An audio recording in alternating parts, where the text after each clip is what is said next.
This is Rogers TV, London.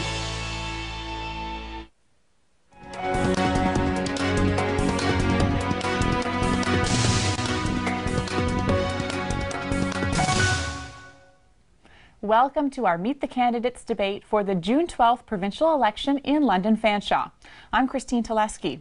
For the next hour, we'll be hearing from the candidates in this riding. Here's the format. Each candidate will have 1 minute for an opening statement and 1 minute at the end of the hour for closing comments. Each candidate will be allowed to answer every question and will have 1 minute for that response. If the candidate goes over the allotted time, you will hear this sound. And their mic will be cut off. If a specific candidate is mentioned by another and there is need for a rebuttal, that will be granted at my discretion. And the length of that rebuttal will be 30 seconds. Now the candidates joining us today are Chris Robson for the Progressive Conservative Party, William Sorrell for the Green Party, Paul McKeever for the Freedom Party, Teresa Armstrong for the New Democratic Party, and Marcel Marcelin for the Liberal Party. Now, the questions for this debate have been gathered from local media personalities, political analysts, and social media. And before coming into the studio, we drew names to determine the order of opening statements. Big drawing, we will start the debate today with Chris Robson for the PC Party. Chris, whenever you're ready, your opening statement. Thank you. Hi, I'm Chris Robson. I'm the PC candidate in London-Fanshawe. I'm a veterinarian, not a politician. And I'm a father also of 2 kids. I was raised on a farm and I know the value of hard work. I've been a veterinarian for over 30 years. Practicing veterinary medicine is about helping people, and I think politics is about helping people too. I'm running because the Liberals have wasted billions of our dollars and doubled the debt to $270 billion. And the NDP have worked with them 97% of the time. I'm here to fight for the workers of London-Fanshawe and bring good jobs here. The Liberal plan is hurting Ontario, and the NDP have supported them along the way. I'm asking for your vote. Thank you, Chris. Up next is William Sorrell from the Green Party. William? My name is William Sorrell. I am the Green Party candidate for London-Fanshawe. I have worked at Fanshawe College for 7 years full-time. In that time at Fanshawe, I've learned that building a strong community and having strong community ties is very important for London and for London-Fanshawe. I'm asking for your vote in order to help us strengthen our community, local business, and to help students find jobs and bring jobs into our local community. Thanks. Thank you, William. Up next, Paul McKeever from the Freedom Party. Paul? Yes, I am Paul McKeever. I'm the leader of the Freedom Party, and I'm your Freedom Party candidate in London-Fanshawe. A recent poll found that 72% of Ontarians think another party other than the Liberals should govern Ontario. But who? Ontario's PCs under Tim Hudak are literally promising to put 100,000 Ontarians out of work. Will that solve your problems? Ontario's NDP under Ms. Horvath is promising to remain loyal to the socialism that gave us high taxes and photo radar, Ray days, and rampant deficit spending in the early 1990s. Will giving a radical greater access to your wallet solve your problems? There's a better option. Freedom Party. A Freedom government will balance the budget without cutting hundreds of thousands of jobs. We'll restore affordable energy by pulling the plug on liberal, expensive green energy schemes. And together, we'll make Ontario right again for everyone. Thank you, Paul. Up next is Teresa Armstrong for the NDP. Hello, my name is Teresa Armstrong, and I am seeking re-election as the NDP candidate for London-Fanshawe. And I'd like to take a few moments to explain why elections, and particularly why this election, is very important. It's a democratic process that we have here in Ontario, and it's an opportunity for us as candidates to debate the issues that are important to people in Ontario and the people of London-Fanshawe. It's also the opportunity that you can take as a voter to discuss amongst yourselves in your coffee shop or over the fence in your backyards the things that are important to you and what you want to see a party do in order to get results for Ontarians. When I was in the legislature for the last 2 years, Conservatives sat on the sidelines and made a lot of noise. Liberals, there were so many scandals, People said enough's enough, and I hope I can count on your vote. Thank you. Thank you, Teresa. And last but certainly not least, Marcel Marcelin for the Liberal Party. Thank you. I am the Ontario Liberal candidate running for London-Fanshawe, member of provincial parliament, because I know that I can make a difference in the lives of my constituents. My previous role as a diversity officer for the London Police Service is not unlike the role that I've taken on here. Diversity really includes all of us. It's how we identify ourselves. It's what makes us unique. And it includes things such as age, socioeconomic status, and employment status and level of education. So what I intend to do is connect with the vast networks that I've developed over the years of community outreach in our community and work collaboratively to deal with pressing issues. Regardless of what party Ontario chooses, my experience working with the community has taught me that working collaboratively is the way to get things done. I'm new to politics, which I think is an advantage. I think I bring a fresh perspective, energy and enthusiasm, and a willingness to work hard for my constituents. Thank you. Thank you, Marcel. Okay, I mentioned off the top of the show that we had gathered questions from local media personalities, and I am one of those personalities. I'd like to start with a question of my own for the candidates. My question is, if elected, would your party cap the salaries of hospital CEOs? And we're going to start this time with William Sorrell from the Green Party. William? Sorry, can you repeat the question? If elected, would your party cap the salaries of hospital CEOs or hospital executives? I believe that the Green Party would seek to cap the salaries of CEOs of the healthcare industry, mostly because we need that money to be put back into local industry, not into the CEOs' pockets. And if we can bring that money back into improving our healthcare industry, then we can start to improve wait times in Ontario hospitals. We can start to improve the services that we get out of our public healthcare system. Okay, thank you very much, William. Paul McKeever for the Freedom Party. Yes, absolutely. I don't think Ontario can afford to spend one penny more than it already is. We haven't the money right now to pay for the expenditures we already have, so a cap is absolutely in order. You know, the general principle should be you don't spend the money you don't have. Right now, that's what we're doing. First step, balance the budget. Thank you, Paul. Teresa Armstrong for the NDP. You know, healthcare is one of my passions, and healthcare is being mismanaged, and it needs to be done better. NDP, we have said in the last election, and we're still saying that today, this makes sense. We need to cap public salary sector CEO salaries, put that money back into frontline, where patient care is going to be delivered by the frontline nurses that deliver that patient care. So absolutely, that is something that we need to look at. CEOs make exorbitant amount of salaries as well as bonuses and perks, and that needs to be under control. Thank you. Marcel Marcelin for the Liberal Party. I would say fiscal responsibility is a priority. Our healthcare system is an economic advantage. I see it as an economic advantage because it saves companies from having expensive private plans, and it ensures families get the right care that they need and that they're entitled to. And I think we need to make all the critical investments in infrastructure with hospitals to make sure that our community is getting the care that they need. Okay, thank you, Marcel. And Chris Robson for the PCs. Well, there's only 43 CEOs in the whole province. We're going to go much better than that. We're going to freeze public sector wages right across the board, including bonuses and including MPPs. And that would save $2 billion a year. We tried to bring that in, but the Liberals and the NDP voted it down. Okay, thank you, Chris. We'll go now to a question from the London Free Press. This is from Greg Van Moorsel. We're nearly 5 years out of the recession now, and London has still not bounced back. We're running one of the nation's highest big city jobless rates. What's wrong? How would you fix it? Okay, starting this time with Paul McKeever from the Freedom Party. Well, the first problem, of course, the biggest problem is the cost of electricity. What made Ontario great and powerful was its industry, commercial activities coming off of that, spinning off of that, and all of that rested upon inexpensive electricity. 70% of all the electricity generated in the province at the height of Ontario's economic activity went to commercial and industrial. That's dwindled because of the exodus of business from Ontario. So what we have to focus on first step is pulling the plug on those expensive, liberal, green energy schemes. I'm not talking about just stopping them from growing. I'm talking about reversing the process. We've got to get off of them now. Okay, thank you, Paul. Teresa Armstrong from the NDP. One of the things I've heard, and it's a reality here in London, is that we do have a high unemployment rate.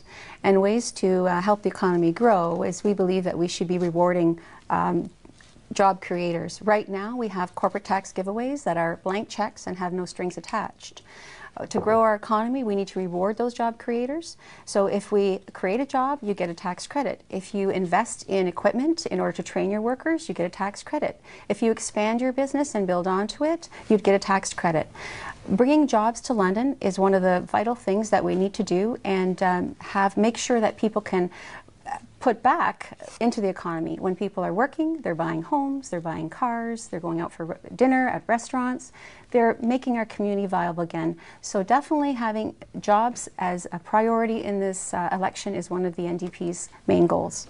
Thank you, Teresa. And the issue of pulling London out of the recession. Marcel Marcelin from the Liberal Party. Well, obviously the Liberals stand for jobs and for growth and for keeping people employed and keeping our economic recovery on track. Just some facts, since 2009 we've created over 477,000 jobs, and last year's employment increased over to 95,000 jobs, and it well exceeds the 52,000 jobs that were gained in 2012. And so we're on track to improving our economy. The unemployment rate has declined to 7.3. And that's well below the recessionary high of 9.4%. So we're just going to keep going on track with that record. Okay, thank you, Marcel. Chris Robson from the PCs. Well, there's no question, London's the have-not city and the have-not province. Ontario used to have the lowest energy rates in North America. Right now we have the highest rates in North America. So we're going to address the Green Energy Act, which the Liberals, along with the NDP, voted in favor of that in 2009. And that has been a job destroyer. For every job you create in the green energy, you lose 4 or 5 in other sectors. We're also going to address taxes. Through personal taxes, we're going to lower them, and business taxes we're going to lower. So between addressing the hydro rates and lowering taxes, this will be good for jobs all across Ontario and in London. Okay, thank you, Chris. And finally, William Sorrell from the Green Party. The Green Party platform is about bringing jobs in through rewarding local business by expanding their opportunities for local business. What we want to do is we want to lower payroll taxes for businesses in order for them to be able to create more jobs in the community. When we create more jobs in the community, the local community becomes stronger, because the more jobs we have in the community, the more people can contribute back to your own local economy. So our focus is on being able to assist local business in creating those jobs that we need here in London. Okay, thank you, William. Time for another question from our media partners, this time from Craig Needles at AM 980. There's been a lot of talk in Ontario over the last few years about changing it so we only have one publicly funded school board. Where do you stand on eliminating funding publicly for Catholic school boards and just having one public school board province-wide? Okay, thank you, Craig. We're going to start this time with Teresa Armstrong for the New Democrats. Teresa, where do you stand on amalgamating the school boards? I think right now the way the school boards are structured, there's some substance to it. I'm always open to having a discussion about different ways how people can bring solutions to things. But before we actually go and make those decisions, I think it needs to be reviewed and studied before you change a system that people are happy with. There's choices that people want to have, and right now those are available. And when you take that away, there's obviously going to be different perceptions and opinions about how that's going to affect the education system. So I do believe in diversity, and that people do have a right to, choose. And therefore, if we're going to look at different options, we certainly need to have a serious conversation about how that's going to impact the community and the education system. Okay, thank you, Teresa. Marcel Marcelin from the Liberals. Your response to this question about the two school boards? You know what? I currently and personally don't have enough information about that issue to provide you with a qualified answer. But what I will tell you is that education obviously is the best investment that we can make to Ontario's economy. And the Liberals have increased funding for education by 53% and hired over 13,000 new teachers. And introducing full-day kindergarten is a benefit for families as well. And so we're just going to keep supporting our educational priorities. Okay, thank you, Marcel. Chris Robson for the PCs. Amalgamating the school boards isn't really on our radar, but in the last 10 years we've spent $8 billion more on education, and yet we're educating 250,000 less students. This is an inverse relationship that is not conducive to fiscal management, and it's all been under the Liberals. We plan on maybe reducing the size of some of the school boards and saving money there to help bring down the taxes. Okay, thank you, Chris. And William Sorrell from the Green Party. This is a really tough subject for a lot of people. Part of the Green Party platform is to amalgamate the school board. So that way we have one French school board and one English school board, and then the Catholic and the public sector school boards will be amalgamated under those two. The reason why we believe in this is because we're doubling our infrastructure for schools, and this would save taxpayers tons of money. We're busing kids away from local community schools simply because they're not Catholic. If there's a school in your community, why not send them there?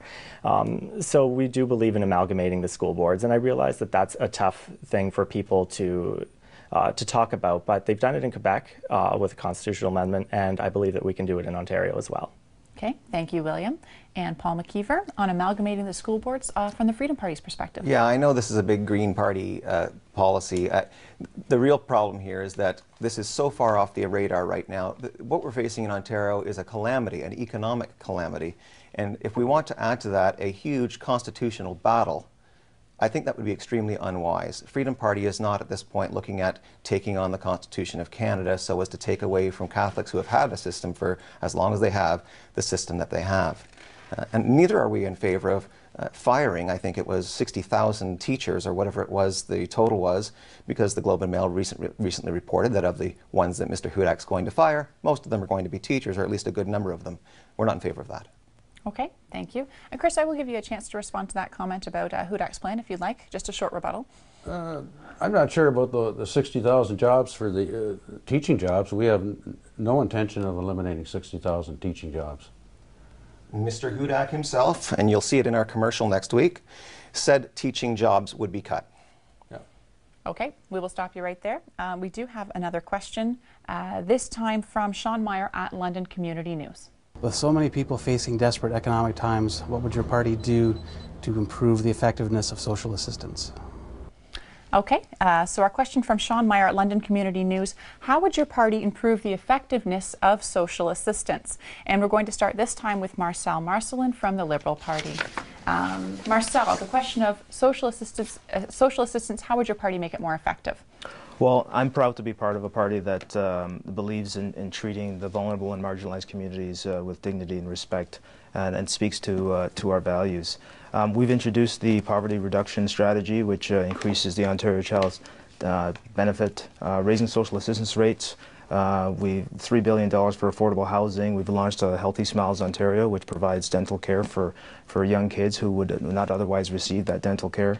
And we have the student nutrition program. So these are all things that we're doing to make sure that we support the most vulnerable in our community, because investing in people will eventually pay dividends in our economy. Thank you, Marcel. Chris Robson from the Progressive Conservative Party on the issue of making social assistance more effective.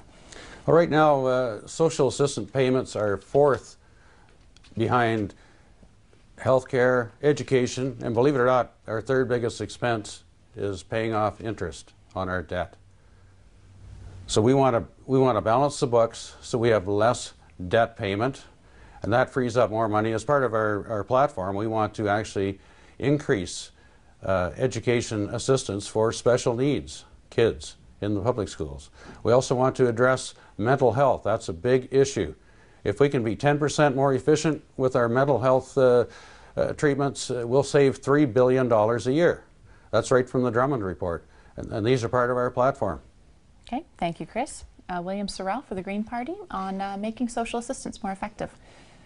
The Green Party really looks at sort of turning social assistance on its head and advocating for a guaranteed annual income. A guaranteed annual income would really assist people, low-income people, in making sure that they have enough money to survive. Okay, thank you, William. Paul McKeever from the Freedom Party. Well, I think the problem that we're facing with that sector or that file in Ontario is the fact that we have multiple different ways of helping people through the various parts of their life, whether it be housing, transportation, just money to get by, and that kind of thing. I think we need to conduct a review to consolidate those various sources. It's always better economically, it's better for the person to have one check, not 10, not a house and a car and et cetera coming from different or it wouldn't be a car, but you know what I'm saying, coming from different sources where nobody can tell how much one person is getting. We need to have greater accountability, and that'll happen if we can review this and unify the provision of social services. Okay, thank you, Paul. And Teresa Armstrong for the NDP.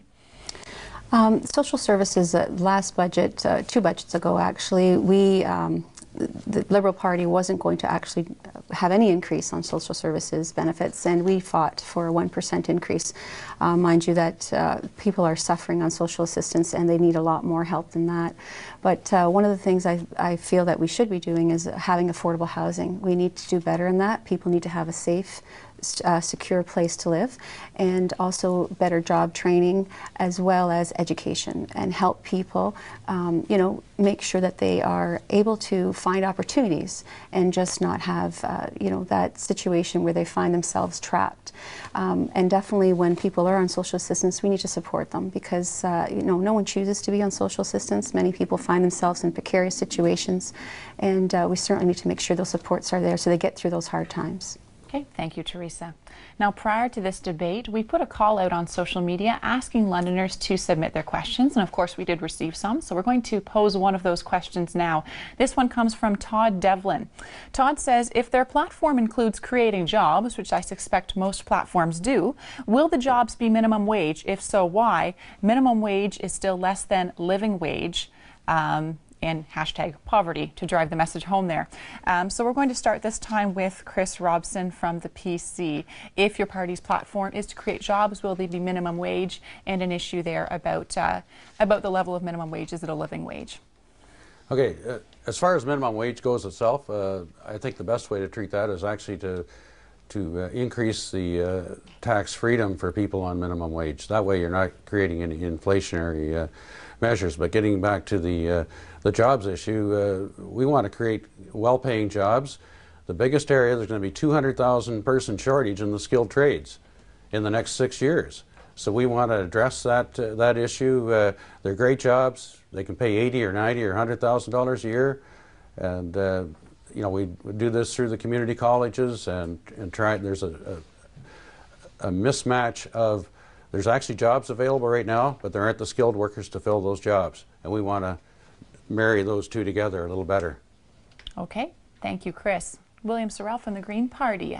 Where does your party stand on creating jobs and the minimum wage? Well, I don't think any of the parties really want, our intention is not to create minimum wage jobs. We hear Ontarians every day, you know, working 2 or 3 jobs just in order to get by. And so the Green Party, when we're looking at creating jobs, we're looking at creating well-paying local jobs. And so we want to help local businesses to create those well-paying local jobs by easing their burdens and their payroll taxes. Okay, thank you, William. Paul McKeever from the Freedom Party. Yeah, the only job that a government can truly create is one that is a job with the government, and none of those, from what I can tell, pays minimum wage. When you hear somebody saying, I'm going to create 1 million jobs, you might as well say it's 1 billion or 1 trillion or what have you. It's malarkey. It's laughable, frankly. To ask a person to run for office and on the ground that, well, I'm going to create 1 million jobs for you, it's not credible. What a government can do is get out of the way, reduce the red tape, cut the taxes, reduce the regulations, make things move in a more streamlined way, whether it's inspections or licensing and etc. That's where we should be putting our efforts, not making these fanciful claims about 1 million or 1 billion jobs. Okay, Teresa Armstrong from the NDP. Absolutely, jobs is certainly a priority. I've been hearing on the doorstep over and over again, and we need to have incentives. We need to have incentives so that businesses will create jobs and come to Ontario. And part of creating those incentives would be to get our hydro rates under control. Businesses are saying that their hydro rates are higher than ever before. We also have talked about a policy for Buy Ontario. When we're making products here in Ontario, then manufacturers come here, we should have a clause somewhere in our policies that requires some of that is local by Ontario. If companies want to come to Ontario and mine our resources, we should have a jobs attached to that, to have some processing jobs in Ontario. As well as I talked about those rewards for job creators. If you create a job, you get a corporate tax credit. If you invest in your company with in equipment and train your workers, you get a corporate tax credit. Those are good paying jobs with benefits and pensions. And those are the kind of jobs I think people really want to see. Thank you, Teresa. And finally, Marcel Marcelin for the Liberals. Well, with respect to minimum wage, June 1st, we're going to be increasing minimum wage to $11 an hour, and I think addressing the wage issue is something that we've taken very seriously. In addition to that, we're going to be making critical investments with business partners to make sure that Ontario is seen as an attractive place for businesses to invest and create economic opportunity for our constituents. Thank you, Marcel. Our next question comes from our own Tim O'Neill here at Rogers TV. When voters head to the polls, should they be voting for the person, party, or platform in their riding? Okay, so a little bit of political theory here. What is most important? Is it the representative? Is it the party they're running for? Or the promises they're making, the platform? And we're going to start this time with William Sorrell from the Green Party. I really think it's a mix of all three. You really need to pay attention to the party platform, because the party platform is really what your representative is sort of going to advocate for. You need to vote with your own values, and so you also need to pay attention to what the candidates are saying and vote with the values that they're sort of representing for you. And so it's really is a mix of all three. You have to pay attention to the party, the platform, and the person who's going to be representing you, and make sure that that person is not only looking out for the party platform, but also listening to your needs in your local riding. Thank you, William. Paul McKeever from the Freedom Party. What is most important, do you think? Well, I think the question of what the person would do in office, their platform, has to be the most important question, followed by whether or not the person would actually follow through on doing it, followed by which party they're backed by, which is just a matter of nomination and endorsement. Policies matter. You often hear, all I want to do is get rid of the Liberals or get rid of the person in power. The problem is you really have to think about what it is you're getting in exchange. You don't have to live with the past, you have to live with what's coming down the track toward you. And that's the question of policy. If a person credibly and in a trustworthy way tells you that they're going to raise your taxes or lay off 100,000 Ontarians, I think if you can trust them, that's even worse, because it means they're going to do what they say they're going to do, and what they're doing is not good. If you look at what a person's going to do and it's good, then trust is a good thing to have. So policy first, person next, party last, and that's Freedom Party. Thank you, Paul. Teresa, from the NDP, what do you think is most important? Well, I tend to agree that there's not one straight answer, but I think people who are aligning themselves with a political ideology, they really have to look at first the platform, and do most of those values align with what they feel what a province looks like. And then after that, I think, you are the person that you're choosing as a representative, are they going to deliver those ideas to Queen's Park and make life better for you? There has to be a rapport with the person that you feel is going to best represent those ideas for that platform. So it definitely, I think, means choosing how you see Ontario and how the person that you want that voice to be at Queen's Park is going to deliver that Ontario for you. And it's really important that we do listen to people when we're in our riding so that we can bring those concerns above and beyond platform to Queen's Park or where they're representing their constituents. Thank you, Teresa. Marcel, for the Liberal Party. I think the constituents should be concerned with the campaign platform first and foremost, because that dictates what's going to happen on a broader scale. Secondarily, looking at the candidate and ensuring that they have the skills, the knowledge, skills, and abilities to execute and promote and advocate for the specific issues in the community. So you need to do both, but I think primarily the campaign platform is the most important. Okay, and finally, Chris Robson from the PCs. Yeah, I think it's kind of a mix of the platform and the person. Personally, the Progressive Conservative Party has the kind of values that I also have with regards to lower taxes and just family values. I'm in this for the taxpayer. I'm all about honesty, integrity, and trust. And I know value for the taxpayer. I'm the best candidate in this riding. Thank you, Chris. Our next question comes from Jess Brady at AM 980. How does your party propose to increase government accountability? All right, definitely a hot topic in this election. We're going to start this time with Paul McKeever from the Freedom Party. You can start by looking at what the parties and their leaders and their candidates are saying in this election. If a party leader tells you that he's going to create 1 million jobs, right away there's someone who's undermining trust and confidence in government. It's not credible. It's taking the public for granted. The public realize they're being taken for granted, and they realize that the whole thing is just a show in which someone is trying to get office for their own personal or party purposes. So I think it's important to judge trust by not only what the person's saying, whether it's credible, whether it's believable or pure fantasy, but also by whether or not they back up what they say with numbers. Freedom Party for the last 3 years has submitted to the legislature a balanced budget plan. Every year we have a proposal that will balance the budget this year and in every year, and we provide all of the information online in our budget. Okay, thank you, Paul. Teresa Armstrong from the NDP on the issue of accountability. You know, the NDP has been very strong on accountability when it comes to government issues, and we've been trying to hold the government account for many scandals over the last couple of years. But Financial Accountability Office is something that we decided that was something that's going to be practical and hold governments accountable for tax dollars when they're misused, as well as ombudsman oversight. We have always said that we need more ombudsman oversight in hospitals and the healthcare system and education system. Those kinds of measures do hold governments accountable, and also governments will be held accountable when it's an election day.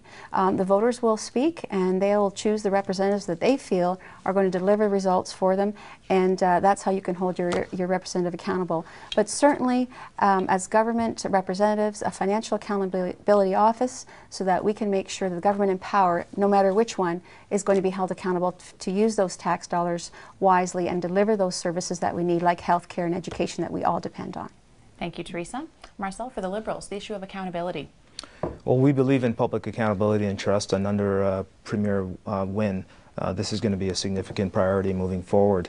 We've also done this by proposing to freeze MPP wages and salaries, and that's another demonstration of being accountable to the public and making sure that, that the public has the confidence in us to do our jobs. Okay, Chris Robson from the PC Party. Well, I believe that you should elect accountable people. Then you don't have to appoint accountable people to be accountable to the public. I'm accountable. My party is accountable. We want to balance the budget. That's paramount to getting people back into jobs and lowering hydro rates. You know, 4 years under the NDP government, under Bob Rae, we lost 60,000 jobs in this province. Under Harris, for 8 years, we've created over 1 million jobs. And with the Liberals, in 8 years, they've created 600,000 jobs. So this million jobs plan is quite feasible. Okay, thank you, Chris. Teresa, you want to respond? Yes, I'd like to do that. Mr. Robson continually goes back to the 90s. We are in 2014, and the Conservatives are proposing to cut 100,000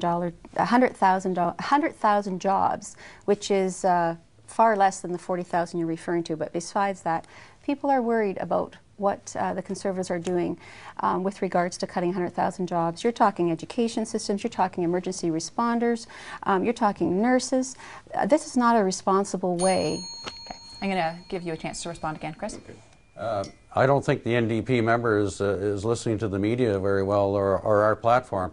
There are no, repeat, no health care cost cuts at all. There's going to be people out of Ontario Power Authority. There'll be people from the school boards.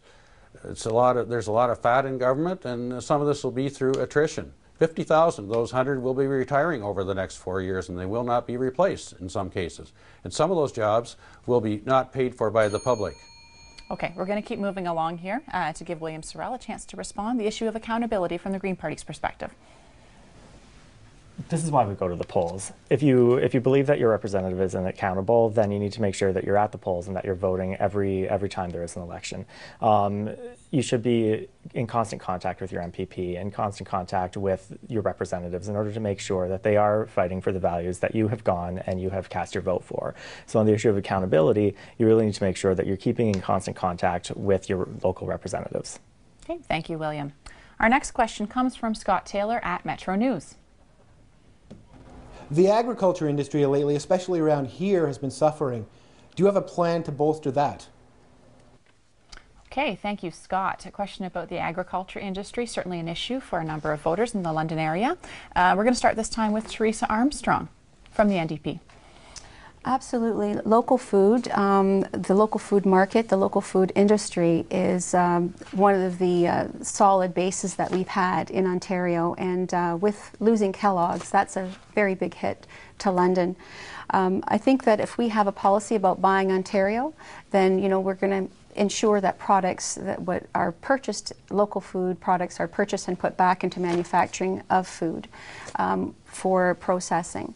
So having our agricultural, local food become a healthy industry and continue that and maintaining it. We don't want to see our processing food plants walk out the door. We want to make sure if we talk about growing our agriculture that we have that Buy Ontario piece to back that up and continue to make sure it's a profitable industry. Okay, thank you, Teresa. Marcel Marcelin for the Liberals on the issue of the agriculture industry. Well, the little that I know about the agricultural industry, I know that Premier Wynne is Minister of Agriculture and has committed to working with the industry to make sure that that more jobs are created and that the industry is sustainable. I feel that we're doing a good job and we're progressing towards more sustainable growth in the industry, and that's what we're going to keep doing. Okay, thank you, Marcel. Chris Robson from the PCs. We actually have 3 farms in this riding. The 3 biggest issues facing the agricultural industry are, 1, how crop insurance is adjusted, and we have to change that a little bit because it's quite clear that you can have a farm that doesn't receive enough rain and a quarter mile down the road or even half a mile down the road the other farm did receive enough rain. So there has to be a little better judgment of how crop insurance is awarded. How farms are valued. They should be valued by what farmers pay for it, not what a developer pays for it. So that's important to the farming community. And also getting natural gas into some of into the agriculture sector is important. But also on the agriculture point of view, the wind turbines, each one of those turbines takes up 2 acres of farmland. Plus there's a service road in there.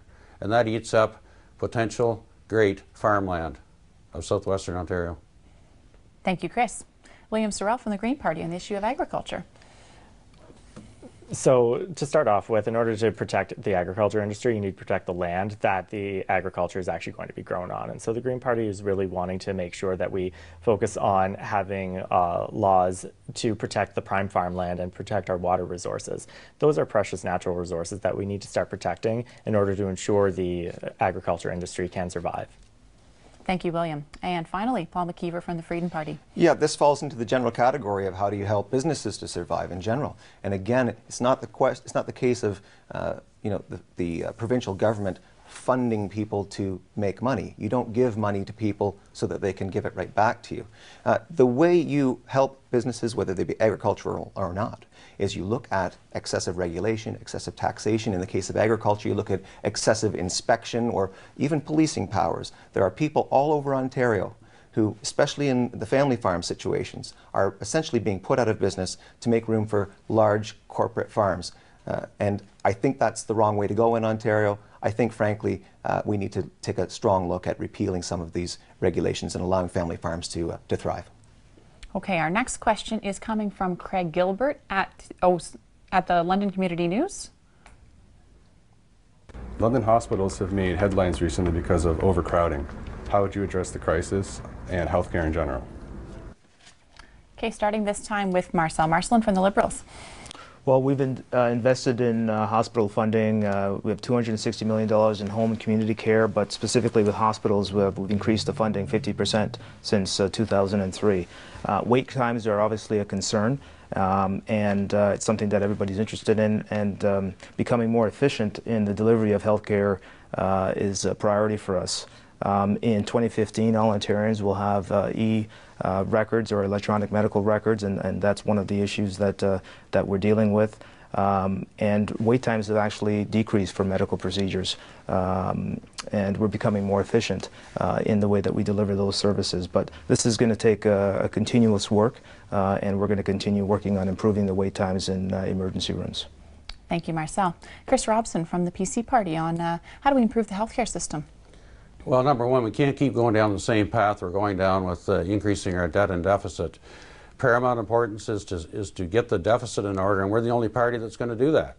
And when we get the deficit in order, then we can address along the line, we're also going to address the healthcare issues. We need more home care, chronic care. We are going to increase the number of nurses. And these are all important for what we want to do in healthcare. Okay, thank you, Chris. William Sorrell from the Green Party. So we already talked about capping CEO in healthcare, and if we start capping policies for CEOs, then we can reinvest that money in healthcare in order to hire nurses, in order to hire more medical staff, in order to treat the wait times at hospitals. Okay, thank you, William. Paul McKeever from the Freedom Party. The Ontario healthcare system, the hospital system, used to be doing much better. In 1969, the Ontario PCs imposed a ban on private health insurance. They imposed a government monopoly on the provision of health care. They imposed the income tax so as to pay for it, and now have imposed a number of other taxes because the cost of it keeps exploding. Well, why does it explode? Doesn't take a brain scientist. It explodes because when you don't have to pay a penny to walk into a hospital to get your itchy skin treated, there's a lot of demand for the service.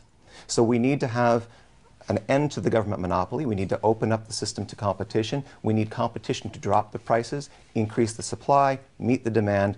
It's not brain science, it's basic economics. As to the budget being balanced, Tim Hudak, who we're hearing is going to balance the budget, also was promising simultaneously to spend $78 billion approximately on nuclear reactors, $50 billion on transit, $10 billion on severance packages for the 100,000 people he's going to lay off. That is not a credible way to balance a budget. Okay, Chris, your party's being called out quite clearly there, so we'll give you a chance to respond. Yeah, well, we do have a plan to balance the budget, and that is of paramount importance to the province. You know, you can't keep going ahead. We're spending $1.5 million more an hour than we're bringing in, and that's just not feasible. Okay, thank you, Chris. The question of improving our healthcare system to Teresa Armstrong from the NDP. Improving our healthcare system, there's definitely things that we can do. You know, the emergency wait times are exorbitant. We did have that situation where people were lying on floors because they were waiting for beds. We need to do better. And one of the things we can do is investing in home care. A lot of seniors are, you know, only choice to go get some help is to the emergency at hospitals. And if they can actually have health care, home care delivered to their homes in a timely fashion, then maybe that could avoid that overflow. So making a home care guarantee, if a senior needs assistance, they can get their home care that they need at home and help that emergency timelines. As well as the CEO salaries that we talked about, we want to cap them at twice the Premier's salary, and that extra money should be put in the front lines when people walk into the hospitals in order to receive timely medical attention. Okay, thank you, Teresa. Our next question comes from our own Tim O'Neill here at Rogers TV. Do you live in the riding you are running in? If so, how long have you been there? And what about your riding do you think deserves provincial attention? Okay, starting this time with Chris Robson from the PC. I live in London North, but I've lived in London for over 30 years, and I understand the issues in London-Fanshawe, of which primarily are hydro rates and second are jobs. And we're the only party that's going to look after both those things. Okay, thank you, Chris. William Sorrell, the issue of do you live in your riding? What about it deserves provincial attention? I don't live in my riding. I do live in London West. I work in the riding. I work obviously at Fanshawe College, and so London-Fanshawe is of particular interest to me only because I do work there. You know, the riding, everyone talks about jobs, and so you know, when I'm looking at what is most important in my riding, I would say that we really need to focus on bringing some jobs to London in general and specifically to London-Fanshawe. Okay, thank you, William. Paul McKeever. Yeah, I don't live in the riding at present. I have lived in the riding for, or at least in London, for 7 years prior. And I maintain a connection with London, of course, because Freedom Party is headquartered right here in London-Fanshawe. And in terms of what London-Fanshawe needs, I think, from the province, I think what the province needs to supply to London-Fanshawe is the same as what it needs to do for the rest of the province. And that is primarily pull the plug on these expensive, liberal, green energy schemes. That's what's causing the biggest chunk of the problem with jobs, with energy prices, with industry leaving the province. We need to tackle that now. Okay, Teresa? Yes, I live in the riding. I'm very proud to live in the riding. I've lived in the riding ever since I was 6 years old. And I will I believe it's important that people of London-Fanshawe, their issues that I've been hearing as the representative previously, is that affordability is a huge piece. And we've talked about affordability and hydro rates. We get a lot of phone calls about that. But New Democrats actually have a plan to address that. We're going to cap the CEO salaries. We're going to look at why our hydro rates are being sold for exorbitant amounts outside of Canada. And we're also going to take the HST off hydro. So affordability is a huge piece for London-Fanshawe and all of London and all of Ontarians. And I think we really need to make sure we address people are being squeezed. Their paychecks are not stretching to the end of the month anymore. And we need to do something about that. And keeping hydro rates under control is a very important issue. Thank you, Teresa. And finally, Marcel for the Liberals. I don't live in the riding, but this riding is a really great fit for me because a lot of the work that I've done as a diversity officer was done in this riding. In addition to that, I have a lot of friends and contacts in the riding that I intend to leverage from some of those relationships. And my campaign office is actually right around the corner from the place that I moved into. When I moved here 20 years ago, I moved right down on Hale Street, and so I'm right in the neighborhood. So it's more like a homecoming for me. Okay, thank you, Marcel. So as I mentioned before the show, we did put the call out on Twitter for some questions, and we're going to share another one of those with you now. This one comes from Paul Seal. Paul says, if elected as part of government, will you work to see that school boards no longer get capital funding as reward for closures? And this hits close to home in this riding, especially in the area of Lorne Ave. We're going to start this time with William Sorrell from the Green Party. I have to admit, I don't have a lot of experience with capital funding for school closures, so I'm going to reiterate that in terms of how we would deal with schooling. We really need to look at avoiding school closures by amalgamating the school boards and making sure that people can go to a school that is in their local community. Okay, thank you, William. Paul McKeever from the Freedom Party on the issue of school closures. Yeah, no change in that on that particular micro issue. But I think, we have to get used to the fact that we have fewer students attending school nowadays. It was mentioned earlier by one of the candidates that nonetheless the Liberal government has been spending more and more money on schools, even though the per capita cost of schooling is increasing. In other words, that the number of children is decreasing. So school closures are going to be a natural concomitant of a decrease in the population, and I think we have to do what we can to make that happen as smoothly as possible. I think at present we're doing an okay job of that. Okay. Paul, you mentioned the Liberal government's policies there. Marcel, do you want a chance to respond quickly before we move on to Teresa?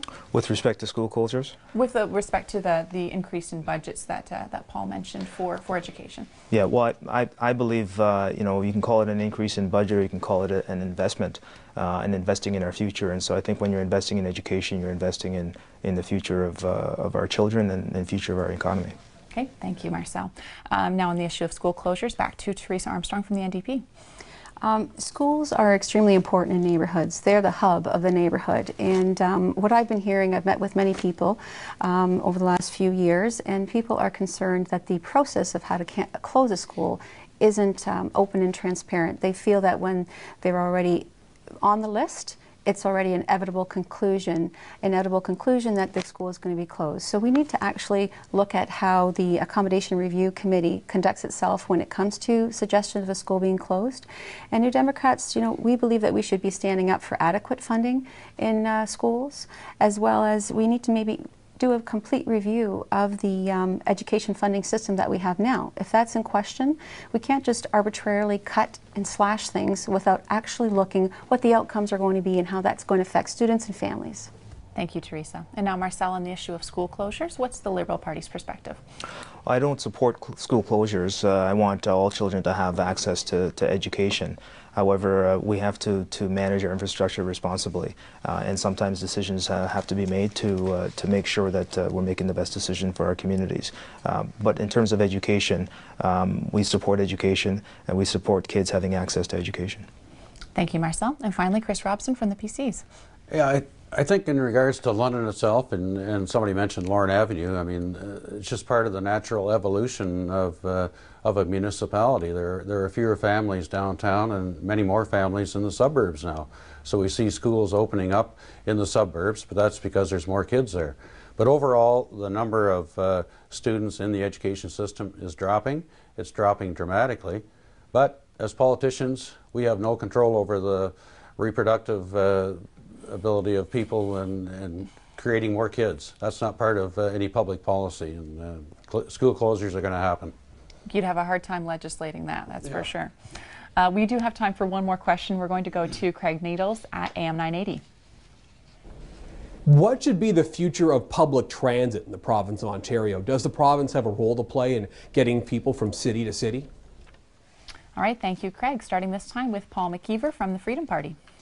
Well, of course, the famous part of the transit debate, well, there are two parts in this particular election. One, a fanciful plan proposed by the Liberals to put light rail into southwestern Ontario. I wouldn't count on that, folks. It's not going to happen. There's no money in the piggy bank, and I don't think we should borrow to do it.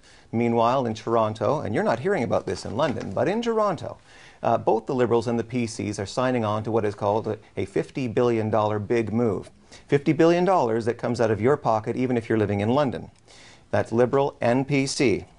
So, no, the government shouldn't be, the provincial government shouldn't be using provincial revenues to fund local municipality transit, and don't count on this light rail to southwestern Ontario. And if you're hearing a politician denying that they're going to spend billions of dollars by borrowing it, and yet saying they're going to put in public transit, you're being sold a bad bill of goods. Thank you. Okay, thank you, Paul. Both the Liberals and PCs mentioned there, but we are going to get to you in due course, so we'll save your responses for your 1 minute. Teresa Armstrong from the NDP on the issue of city-to-city transit. You know, I think having city-to-city transit opens up a lot of doors for opportunities for the citizens of the city and businesses as well. It's a fact of life that people are commuting for work, and if we can help with making public transit better, I think that should be a discussion and conversations we need to have between the municipalities and the province and how they can meet their needs.